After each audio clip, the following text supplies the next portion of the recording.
विद्यालय शिक्षा विभाग हरियाणा द्वारा प्रायोजित कार्यक्रम एजुसेट टेलीकास्ट में आपका स्वागत है। आज की प्रस्तुति कक्षा 10वीं हिंदी की पाठ्यपुस्तक क्षितिज भाग 2 में संकलित पाठ बाल गोविंद भगत, लेखक रामवृक्ष बेनीपुरी।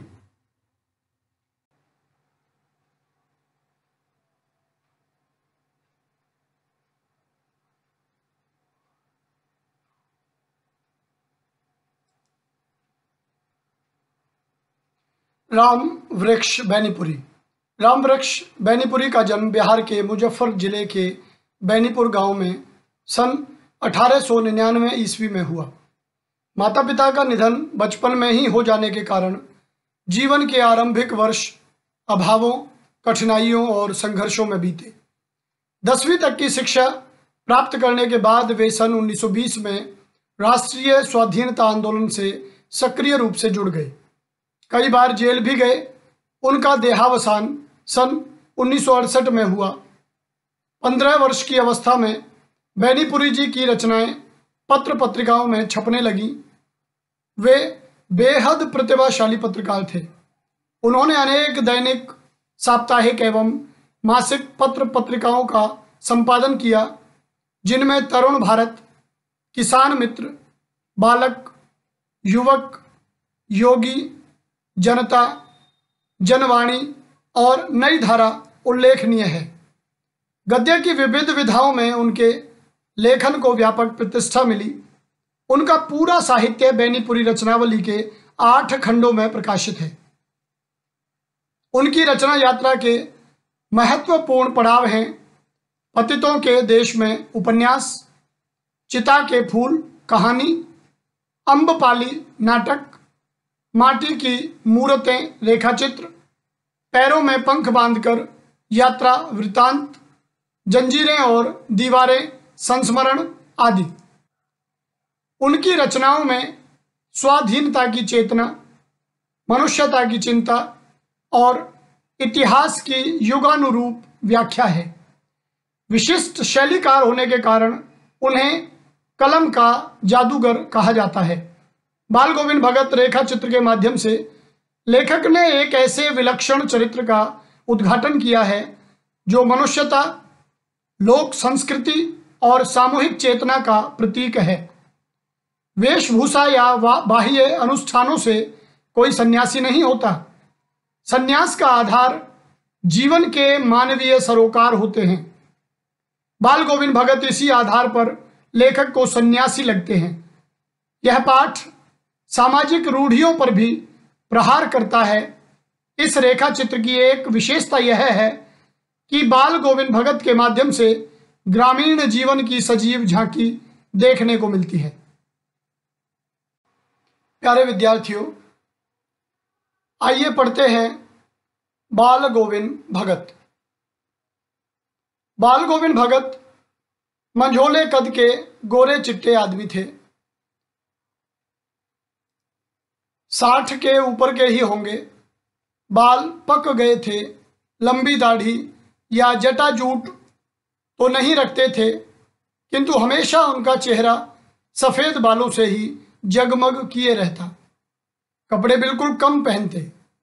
कमर में एक लंगोटी मात्र और सिर में कबीर पंथियों की सी कनफटी टोपी। जब जाड़ा आता, एक काली कमली ऊपर से ओढ़े रहते। मस्तक पर हमेशा चमकता हुआ रामानंदी चंदन, जो नाक के एक छोर से ही औरतों के टीके की तरह शुरू होता, गले में तुलसी की जड़ों की एक बेडोल माला बांधे रहते। ऊपर की तस्वीर से यह नहीं माना जाए कि बाल गोविंद भगत साधु थे।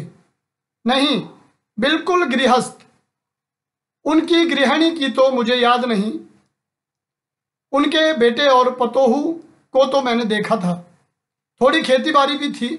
एक अच्छा खासा साफ सुथरा मकान भी था। किंतु खेती बाड़ी करते, परिवार रखते भी बाल गोविंद भगत साधु थे। साधु की सब परिभाषाओं में खरे उतरने वाले। कबीर को साहब मानते थे। उन्हीं के गीतों को गाते, उन्हीं के आदेशों पर चलते, कभी झूठ नहीं बोलते, खरा व्यवहार रखते, किसी से भी दो टूक बात करने में संकोच नहीं करते, ना किसी से खामखा झगड़ा मोल लेते। तो प्यारे बच्चों, यहाँ इस गद्यांश में बाल गोविंद भगत की कुछ विशेषताएं हमारे सामने स्पष्ट हो गई हैं। चरित्र चित्रण की बात करें तो गोरे चिट्टे रंग के और मध्यम कद के व्यक्ति थे बाल गोविंद भगत। उम्र 60 के ऊपर, बाल पक गए थे यानी सफेद हो गए थे। लंबी दाढ़ी या जटा जूट, जैसे बहुत सारे साधु लंबी दाढ़ी रखते हैं, जटाएं रखते हैं, ऐसा उनके मामले में बिल्कुल नहीं था। उनका चेहरा हमेशा सफेद बालों से भरा रहता। सर पे बहुत लंबे नहीं लेकिन फिर भी अच्छे खासे बाल रहा करते। कपड़े बिल्कुल कम पहनते, कमर में एक लंगोटी जैसे ही बांध ली और सिर में कबीर पंथियों की सी कनफटी टोपी। कबीर पंथ से संबंधित जो साधु होते हैं, भगत होते हैं, उन लोगों के सिर पे जैसी टोपी होती है वैसी कनफटी टोपी वे पहना करते। सर्दियों में अवश्य एक काला कंबल अपने ऊपर ओढ़ लेते। मस्तक पर हमेशा एक रामानंदी चंदन दिखाई देता। रामानंदी चंदन, चंदन लगाने की एक ऐसी शैली है जो संत रामानंद से उनके अनुयायियों में आई। इस चंदन को नाक के एक छोर से लेकर और मस्तक के ऊपर तक लगाया जाता है, औरतों के टीके की तरह। गले में तुलसी की जड़ों की एक कुरूप भद्दी माला पहने रहते। इस तरह उनका चरित्र चित्रण बड़े अच्छे से बेनीपुरी जी ने किया है। ऊपर की तस्वीर से यह नहीं माना जाए कि बाल गोविंद भगत कोई संत थे, कोई साधु थे। वे पूरी तरह गृहस्थ थे, घर परिवार वाले थे।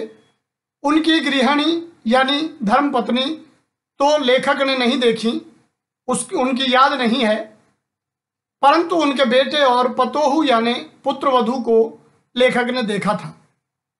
उनके पास थोड़ा बहुत खेत क्यार भी था जिसमें वे खेती किया करते, और एक अच्छा साफ सुथरा मकान भी भगत जी के पास था। किंतु खेती बाड़ी करते, परिवार रखते हुए भी बाल गोविंद भगत संत थे, साधु थे।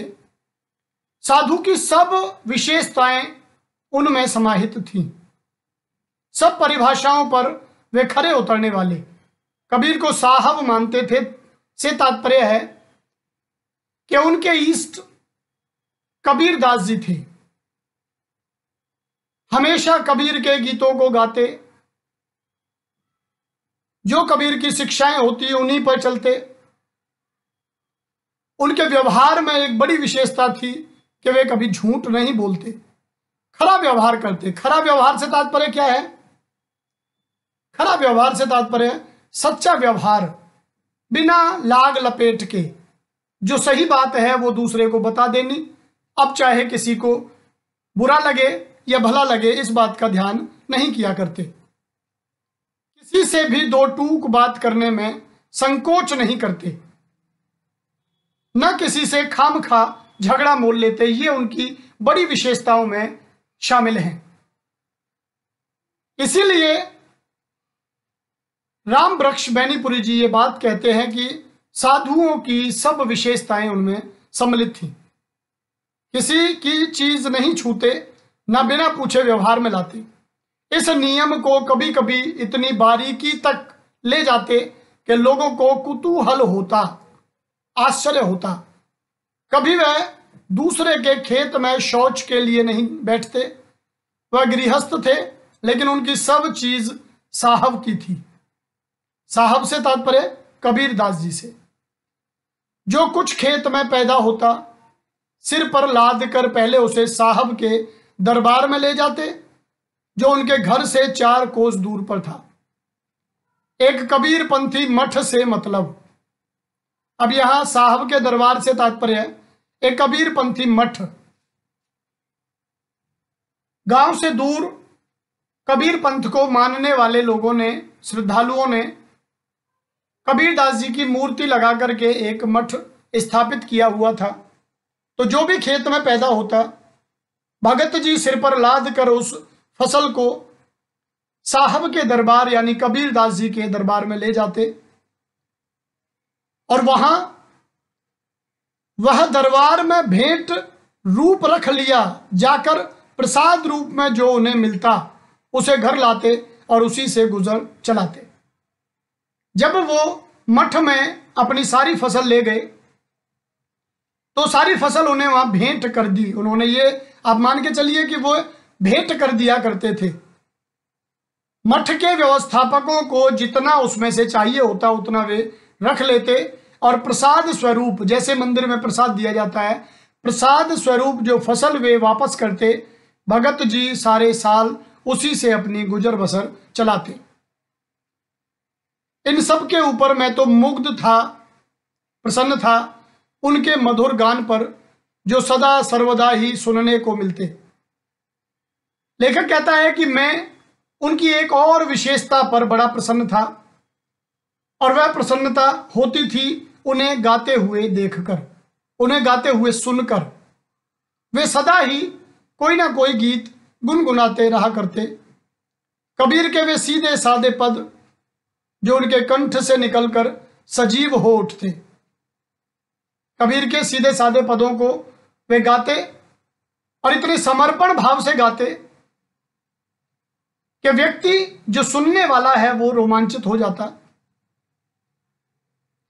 आषाढ़ की रिमझिम है, रिमझिम से तात्पर्य फुहारें पड़ रही है, धीमी धीमी बारिश हो रही है। समूचा गांव खेतों में उतर पड़ा है। समूचा माने सारा गांव। कहीं हल चल रहे हैं, कहीं रोपनी हो रही है। रोपनी से तात्पर्य खेतों में धान के पौधों की बुवाई, धान के पौधों को रोपना। धान के पानी भरे खेतों में बच्चे उछल रहे हैं, औरतें कलेवा लेकर मैंड पर बैठी हैं। आसमान बादल से घिरा, धूप का नाम नहीं, ठंडी पुरवाई चल रही है। पुरवाई से तात्पर्य पूर्व से आने वाली हवा, पूर्व दिशा से जो हवा बहती है पूर्व से पश्चिम की ओर, उस हवा को यहां नाम दिया गया है पुरवाई। ऐसे ही समय आपके कानों में एक स्वर तरंग झनकार सी कर उठी। यह क्या है, यह कौन है, यह पूछना ना पड़ेगा। बाल गोविंद भगत समूचा शरीर कीचड़ में लिथड़े अपने खेत में रोपनी कर रहे हैं। उनकी अंगुली एक एक धान के पौधे को पंक्तिबद्ध खेत में बिठा रही है। खेतों में सब लोग काम पर लगे हुए हैं। धान की बुवाई के लिए खेतों में पानी भर रखा है और वहां बच्चे उछल कूद कर रहे हैं।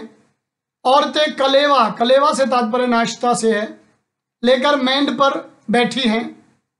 आसमान बादलों से घिरा, धूप का नाम नहीं है, ठंडी ठंडी हवा चल रही है और भगत जी अपना काम करते हुए कबीर के किसी पद को गुनगुना रहे हैं। उनकी मधुर वाणी का ही प्रभाव है कि प्रत्येक व्यक्ति देखने लगता है कि यह किसकी आवाज है। सबका ध्यान काम में लगे हुए बाल गोविंद भगत की ओर चला जाता है और भगत जी पूर्ण समर्पण भाव से एक एक धान के पौधे को पंक्तिबद्ध खेत में रोप रहे हैं। वे पूर्ण समर्पण के साथ अपना काम करते हुए कबीर के गीतों को गुनगुनाते हैं, अपनी मधुर आवाज से लोगों को प्रभावित करते हैं।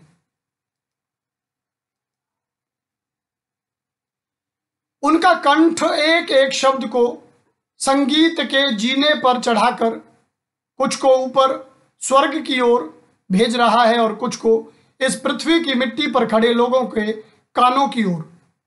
बच्चे खेलते हुए झूम उठते हैं। मैंड पर खड़ी औरतों के होंठ कांप उठते हैं, वे गुनगुनाने लगती हैं।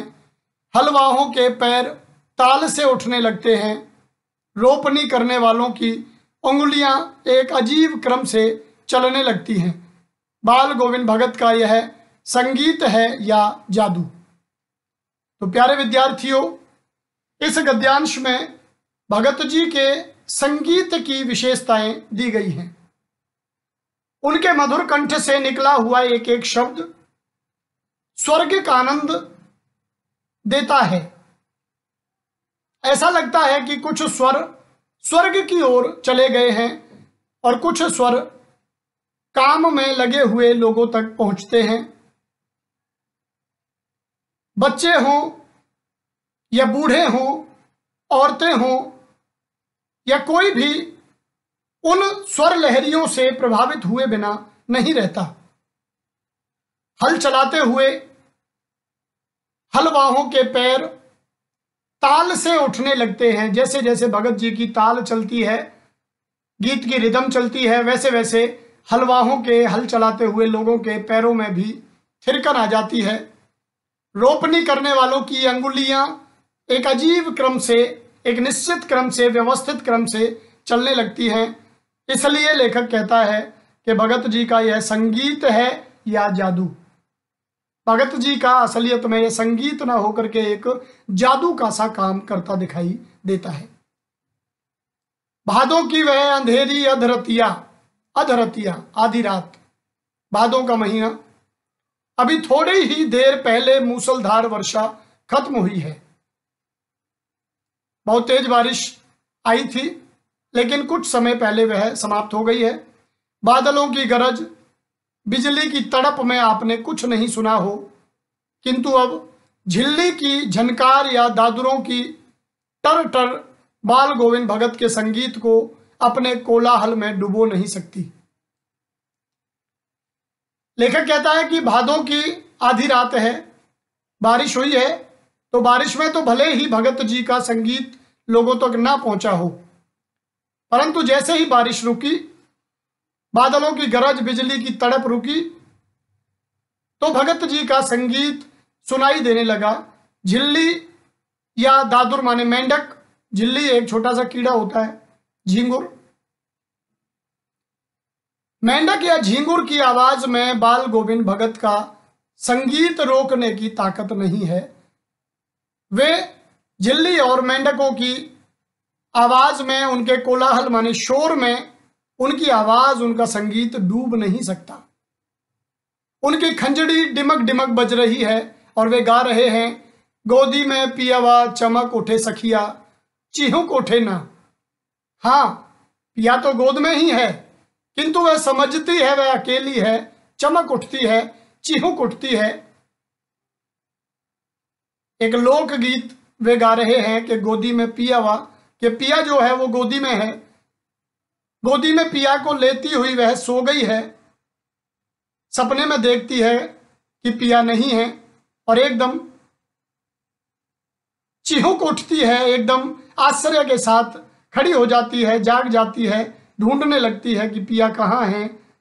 इस स्थिति का, मनोस्थिति का वर्णन भगत जी अपने लोकगीत में करते हैं। उसी भरे बादलों वाले भादों की आधी रात में उनका यह गाना अंधेरे में अकस्मात, अचानक कौंध उठने वाली बिजली की तरह किसे ने चौंका देता। कि जैसे ही यह गाना लोगों तक पहुंचता है, उस भादों की अंधेरी रात में लोगों का चौंकना अवश्यंभावी हो जाता है। वे देखने लगते हैं कि यह मधुर कंठ, यह मधुर वाणी कहां से आ रही है। अब सारा संसार निस्तब्धता में सोया है, निस्तब्धता, मौन, सुनसान, वीरानी। बाल गोविंद भगत का संगीत जाग रहा है, जगा रहा है, तेरी गठरी में लागा चोर मुसाफिर जाग जरा। बाल गोविंद भगत अपने संगीत में उसी तरह समर्पित भाव से डूबे हुए अब फिर गा रहे हैं, तेरी गठरी में लागा चोर मुसाफिर जाग जगा जरा। सारा संसार भले ही सोया हुआ है, चारों ओर मौन व्याप्त है, लेकिन बाल गोविंद भगत का संगीत जाग रहा है और एक ललक उनके अंदर जागी हुई है कि वह सोए हुए संसार को जागृत करे, वह संसार को संदेश दे, वह संसार को कबीर के भजनों के माध्यम से प्रयास करे कि वे लोग भी जागें, अपने भविष्य को बेहतर दिशा में ले जाने का कार्य करें। कार्तिक आया नहीं के बाल गोविंद भगत की प्रभातियां शुरू हुई। सुबह जो भजन कीर्तन किया जाता है उसे प्रभाती नाम दिया गया है।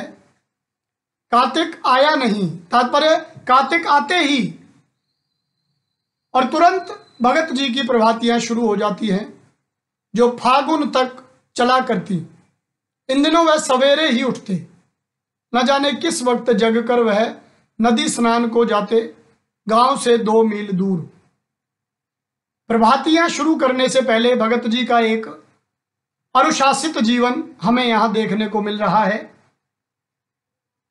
कि वह बड़ी जल्दी जाग कर सर्वप्रथम नदी स्नान के लिए गांव से 2 मील दूर चले जाते, वहां से नहा धोकर लौटते और गांव के बाहर ही पोखरे के ऊंचे भिड़े पर अपनी खंजड़ी लेकर जा बैठते और अपने गाने टेरने लगते। जैसे ही सुबह नहा करके आते तो गांव के बाहर पोखरा है और उसका एक टीला सा, पोखर के ऊपर एक टीला है, पोखरा तो आप समझते होंगे तालाब है, और उसके किनारे पर एक टीला है, वहां वे बैठ जाते और अपनी खंजड़ी लेकर गाने टेरने लगते। टेरना मतलब होता पुकारना, और वहां वे अपना गाना शुरू कर देते, अपना कीर्तन शुरू कर देते। मैं शुरू से ही देर तक सोने वाला हूं, किंतु एक दिन माघ की उस दांत किटकिटाने वाली भोर में भी उनका संगीत मुझे पोखरे पर ले गया। माघ सर्दियों का एक महीना है। सर्दी बहुत ज्यादा पड़ रही थी। लेखक कहते हैं कि दांत किटकिटाने वाली सर्दी। सुबह का समय था। लेखक लेट जागने वाले हैं, देर से जागते हैं, और जैसे ही उन्हें भगत जी के संगीत की आवाज उनके कानों में पड़ी, वे उस तालाब तक चले आए। अभी आसमान के तारों के दीपक बुझे नहीं थे। तात्पर्य कि अभी पूरी तरह से दिन नहीं निकला था। हाँ, पूरब में लोही लग गई थी। पूरब दिशा में लोही लालिमा आने लगी थी, जिसकी लालिमा को शुक्र तारा और बढ़ा रहा था। पूर्व दिशा में वातावरण लाल लाल दिखने लगा था। शुक्र तारा भी वहां दिखाई दे रहा था। खेत, बगीचा, घर, सब पर कुहासा छा रहा था, कोहरा। सारा वातावरण अजीब रहस्य से आवृत, ढका हुआ मालूम पड़ता था। उस रहस्यमय वातावरण में एक कुश की चटाई, कुश एक घास होती है, तो उसकी चटाई भगत जी बना के ले आए थे, और पूर्व मुंह काली कमली ओढ़े बाल गोविंद भगत अपनी खंजड़ी लिए बैठे थे। उनके मुंह से शब्दों का तांता लगा था। शब्दों का तांता लगने से तात्पर्य है कि वे लगातार गाए चले जा रहे थे। एक पद समाप्त होता तो दूसरा, दूसरे के बाद तीसरा, तो पंक्तिबद्ध शब्द उनके मुंह से निकल रहे थे। उनकी अंगुलियां खंजड़ी पर लगातार चल रही थी। खंजड़ी एक वाद्य यंत्र होता है। गाते गाते इतने मस्त हो जाते, इतने सुरूर में आते, सुरूर से तात्पर्य मस्ती से है, उत्तेजित हो उठते कि मालूम होता अब खड़े हो जाएंगे। कमली तो बार बार सिर से नीचे सरक जाती। मैं जाड़े से कप कपा रहा था, किंतु तारे की छांव में भी उनके मस्तक के श्रम बिंदु, श्रम मेहनत, मेहनत से पैदा हुई बूंदें, तात्पर्य पसीने से है, जब तब चमक ही पड़ते। तो यहां इस गद्यांश में भी लेखक बाल गोविंद भगत का संगीत के प्रति समर्पण प्रदर्शित करते हैं। गर्मियों में उनकी संध्या कितनी उमस भरी शाम को न शीतल करती। अपने घर के आंगन में आसन जमा बैठते, गांव के उनके कुछ प्रेमी भी जुट जाते। खंजड़ियों और करतालों की भरमार हो जाती। एक पद बाल गोविंद भगत कह जाते, उनकी प्रेमी मंडली उसे दोहराती तिहराती। धीरे धीरे स्वर ऊंचा होने लगता, एक निश्चित ताल, एक निश्चित गति से। उस ताल स्वर के चढ़ाव के साथ श्रोताओं के मन भी ऊपर उठने लगते। धीरे धीरे मन तन पर हावी हो जाता। होते होते एक क्षण ऐसा आता कि बीच में खंजड़ी लिए बाल गोविंद भगत नाच रहे हैं और उनके साथ ही सबके तन और मन नृत्यशील हो उठे हैं। सारा आंगन नृत्य और संगीत से ओतप्रोत है। लेखक वर्णन करता है, गर्मियों में शाम के समय जो बाल गोविंद भगत का कीर्तन चलता, वो कितनी ही उमस भरी शाम क्यों ना हो, एक शीतलता उस कीर्तन के माध्यम से लोग महसूस किया करते। भगत जी अपने घर के आंगन में आसन जमा लेते। उनके कुछ प्रेमी, उनके जानने वाले, उनको मानने वाले वहां खंजड़ी और करतालों के माध्यम से अपना योगदान देते। भगत जी एक पद गाते और पीछे उनकी प्रेमी मंडली उसे दोबारा तिवारा दोहराती। धीरे धीरे स्वर ऊंचा होने लगता और एक निश्चित ताल गति, ताल स्वर के चढ़ाव के साथ श्रोताओं का अपने शरीर पर वश नहीं रहता। वे अपनी सुध बुध खो बैठते। एक समय तो ऐसा भी आता कि ऐसा लगता भगत जी खंजड़ी लिए हुए नाच रहे हैं। उनका तन भी और मन भी नृत्यशील हो जाता। सारा आंगन नृत्य और संगीत से ओतप्रोत भरा हुआ महसूस होता था। बाल गोविंद भगत की संगीत साधना का चरम उत्कर्ष उस दिन देखा गया जिस दिन उनका बेटा मरा। एकलौता बेटा था वह, कुछ सुस्त और बोधा सा था, किंतु इसी कारण बाल गोविंद भगत उसे और भी मानते। उनकी समझ में ऐसे आदमियों पर ही ज्यादा नजर रखनी चाहिए या प्यार करना चाहिए, क्योंकि ये निगरानी और मोहब्बत के ज्यादा हकदार होते हैं। राम वृक्ष बैनीपुरी जी भगत जी की एक और विशेषता का यहाँ वर्णन करते हैं। वे कहते हैं कि जिस दिन भगत जी का बेटा मरा, भगत जी की संगीत साधना का उस दिन चरम उत्कर्ष था। चरम से तात्पर्य अधिक, अत्यंत, अति, उत्कर्ष माने उन्नति। उनकी संगीत साधना उस दिन उन्नति पर थी, अत्यंत उन्नति पर थी। एकलौता बेटा था वह, कुछ सुस्त और बोधा भी था। बोधा माने कमजोर, बोधा से तात्पर्य कमजोर। और इसी कारण भगत जी उस पर विशेष ध्यान भी रखते थे। उनका यह मानना था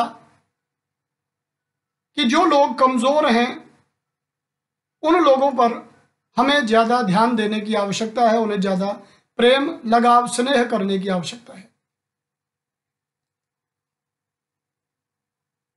बड़ी साध से उसकी शादी कराई थी। पतोहू, पुत्रवधू बड़ी ही सुभग और सुशील मिली थी। पुत्रवधू अच्छे भाग्य वाली और अच्छे व्यवहार वाली थी। घर की पूरी प्रबंधिका बनकर भगत को बहुत कुछ दुनियादारी से निवृत्त कर दिया था, मुक्त कर दिया था। उनका बेटा बीमार है, इसकी खबर रखने की लोगों को कहाँ फुर्सत, किंतु मौत तो अपनी ओर सबका ध्यान खींच कर ही रहती है। हमने सुना बाल गोविंद भगत का बेटा मर गया। कुतूहलवश जिज्ञासा कि आखिर ऐसा हुआ क्यों, उनके घर गया, देखकर दंग रह गया। बेटे को आंगन में एक चटाई पर लिटाकर एक सफेद कपड़े से ढांक रखा है। वह कुछ फूल तो हमेशा ही रोपते रहते, उन फूलों में से कुछ तोड़कर उस पर बिखरा दिए हैं। फूल और तुलसी दल भी, तुलसी दल से तात्पर्य तुलसी के पत्ते। सिरहाने एक चिराग जला रखा है और उसके सामने जमीन पर ही आसन जमाए गीत गाए चले जा रहे हैं। वही पुराना स्वर, वही पुरानी तल्लीनता। घर में पतोहू रो रही है, जिसे गांव की स्त्रियां चुप कराने की कोशिश कर रही हैं, किंतु बाल गोविंद भगत गाए जा रहे हैं। हाँ, गाते गाते कभी कभी पतोहू के नजदीक भी जाते और उसे रोने के बदले उत्सव मनाने को कहते। आत्मा परमात्मा के पास चली गई, विरहिणी अपने प्रेमी से जा मिली। भला इससे बढ़कर आनंद की कौन बात। मैं कभी कभी सोचता यह पागल तो नहीं हो गए, किंतु नहीं, वह जो कुछ कह रहे थे उसमें उनका विश्वास बोल रहा था, वह चरम विश्वास जो हमेशा ही मृत्यु पर विजयी होता आया है। जब भगत जी के पुत्र का देहांत हुआ, भगत जी ने आंगन में उसका शव रखा और उस पर सफेद चादर डाल के कुछ फूल और तुलसी दल डाल दिए और अपनी खंजड़ी लेकर वही कबीर के पदों को गाने में व्यस्त हो गए। पुत्र वधू को समझाते हुए बोले कि विरहिणी अपने प्रेमी से जा मिली। संत कबीर के अनुसार आत्मा ईश्वर से बिछुड़ी हुई होने के कारण व्याकुल रहती है और मृत्यु उस बिछड़ी हुई आत्मा को परमात्मा से मिलाने का कार्य करती है। इसलिए वे मृत्यु को शोक का विषय नहीं मानते। कबीर के पदों का उन पर इतना प्रभाव था कि वे अपने एकलौते पुत्र की मृत्यु को भी उत्सव की तरह मना रहे थे। बेटे के क्रियाकर्म में तूल नहीं किया, पतोहू से ही आग दिलाई उसकी, किंतु ज्यों ही श्राद्ध की अवधि पूरी हो गई, पतोहू के भाई को बुलाकर उसके साथ कर दिया, यह आदेश देते हुए कि इसकी दूसरी शादी कर देना। इधर पतोहू रो रो कर कहती, मैं चली जाऊंगी तो बुढ़ापे में कौन आपके लिए भोजन बनाएगा, बीमार पड़े तो कौन एक चुल्लू पानी भी देगा। मैं पैर पड़ती हूं, मुझे अपने चरणों से अलग नहीं कीजिए। लेकिन भगत का निर्णय अटल था, तू जा, नहीं तो मैं ही इस घर को छोड़कर चल दूंगा। यह थी उनकी आखिरी दलील, तर्क, और इस तर्क के आगे बेचारी की क्या चलती। बाल गोविंद भगत की मौत उन्हीं के अनुरूप हुई। वह हर वर्ष गंगा स्नान करने जाते। स्नान पर उतनी आस्था नहीं रखते जितना संत समागम और लोक दर्शन पर। इस बहाने संतों से मिलना हो जाता और ग्रामीण संस्कृति के दर्शन हो जाते। पैदल ही जाते। करीब 30 कोस पर गंगा थी। साधु को संबल लेने का क्या हक? संबल से तात्पर्य सहारे से। और गृहस्थ किसी से भिक्षा क्यों मांगे? 30 कोस की दूरी पर गंगा थी, वहां पैदल जाना, और रास्ते में ना कुछ लेते थे, ना किसी से कुछ खाने का, ना किसी से अन्य किसी तरह का सहारा। वे मानते थे साधु को तो संबल लेने का अधिकार नहीं, और गृहस्थ है तो वह भिक्षा मांगने का हकदार नहीं है। अतः घर से खाकर चलते तो फिर घर पर ही लौटकर खाते। रास्ते भर खंजड़ी बजाते गाते, जहां प्यास लगती पानी पी लेते। 4-5 दिन आने जाने में लगते, किंतु इस लंबे उपवास में भी वही मस्ती। अब बुढ़ापा आ गया था, किंतु टेक वही जवानी वाली। टेक से तात्पर्य जिद से। इस बार लौटे तो तबीयत कुछ सुस्त थी। खाने पीने के बाद भी तबीयत नहीं सुधरी। थोड़ा बुखार आने लगा, किंतु नेम व्रत तो छोड़ने वाले नहीं थे। वही दोनों जून, गीत, स्नान, ध्यान, खेती बाड़ी देखना। जून से तात्पर्य दोनों समय। दिन दिन छीजने लगे, कमजोर होने लगे। लोगों ने नहाने धोने से मना किया, आराम करने को कहा, किंतु हंसकर टाल देते रहे। उस दिन भी संध्या में गीत गाए, किंतु मालूम होता जैसे तागा टूट गया हो, माला का एक एक दाना बिखरा हुआ। भोर में लोगों ने गीत नहीं सुना।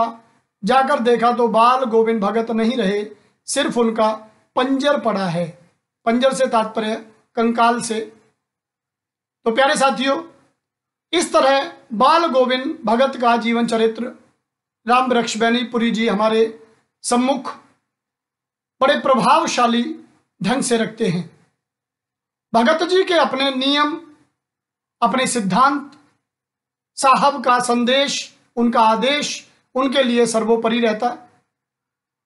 कितनी ही सारी विशेषताएं अपने अंदर समाये एक साधु और गृहस्थ के संतुलित जीवन को व्यतीत करते हुए भगत जी हमें बड़ा प्रभावित करते हैं।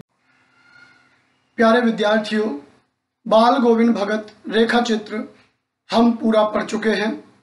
रामवृक्ष बैनीपुरी जी ने बाल गोविंद भगत के चरित्र की समस्त विशेषताओं को हमारे सम्मुख प्रभावशाली तरीके से प्रस्तुत किया है। अब निम्नलिखित बिंदुओं पर अपने शब्दों में आप अपने विचार प्रस्तुत करें। भगत जी का चरित्र चित्रण, उनके संगीत का प्रभाव, कबीरदास के प्रति उनकी भक्ति भावना, उनके द्वारा पुत्र की मृत्यु को उत्सव की तरह मनाना, इन 4 बिंदुओं पर आप अपने शब्दों में अपनी नोटबुक पर अपने विचार प्रस्तुत करें। धन्यवाद।